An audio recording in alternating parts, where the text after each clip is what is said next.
Bakit mas marami nagsasabi na mas maganda yung kabataan noon? Hindi pa naman putok na putok yung internet noon. Hindi pa putok na putok yung Facebook, wala pang TikTok, wala masyadong entertainment sa social media. Pero bakit mas maraming nagkiklaim na mas masaya yung generation noon? Kasi kahit ako, aminado ko na mas naging masaya ako nung kabataan ko noon kung ikukumpara ngayon na puro social media na lang. Kung ikukumpara ngayon na puro internet na lang. Alam ko maraming sasangkayon sa akin dito, lalo na yung mga batang 90s. O yung mas matanda pa doon. Kasi noon, instead na sa GC kami nag-uusap-usap, meron kaming eksaktong oras at eksaktong tambayan na doon kami pupunta pagdating ng hapon. Magkikwentuhan kami ng mga walang kakwenta-kwentang bagay. Kahit wala kaming pera, nakatambay lang kami. Nag-uusap kami sa mga bagay-bagay. Physical kami magkakasama, biruan, asaran. Minsan pa nga pagka merong ibang grupo doon, minsan nagkakaroon pa ng suntukan. Naalala ko noon sa lugar namin, bawat street, bawat kalsada, iba-iba yung grupong magkakasama. Hindi pa uso yung Mobile Legends noon. Ang uso pa noon yung mga Metal Slug pa. Kami yung generation na nasalubong namin yung era ng pagpasok ng computer shop. Magtatabi ng pa-5 piso sa baon para makabuo ng 10 o 15 pesos para makapaglaro sa computer shop pagdating ng hapon. Grabe trash talk nun. Sobrang ingay sa computer shop. Dalawa lang yung sikat na nilalaro nun.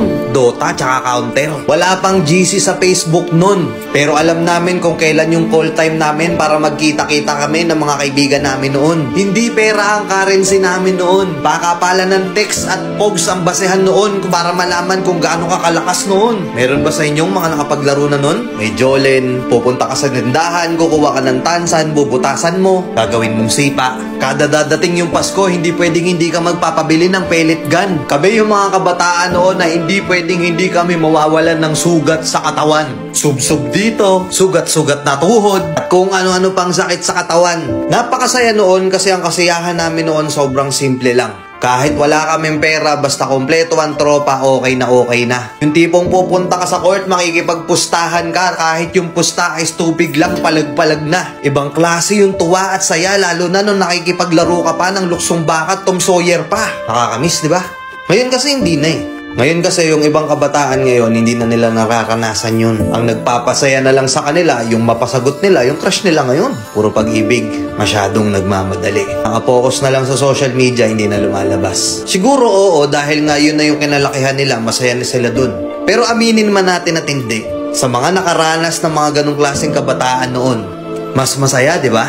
Na kahit gutom na gutom ka na maghapon, may palo ka pa pag-uwi. Hindi yun mahalaga, ang importante kahit gusgusin na yung itsura mo, as long as makalaro mo yung mga kalaro mo, okay na.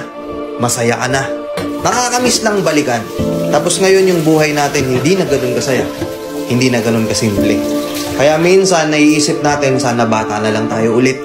Oo, wala nga tayong pera nun, pero masaya tayo.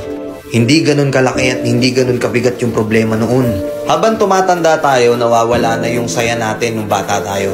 Kaya minsan yung iba, ini-spoiled nila yung inner child nila ngayon.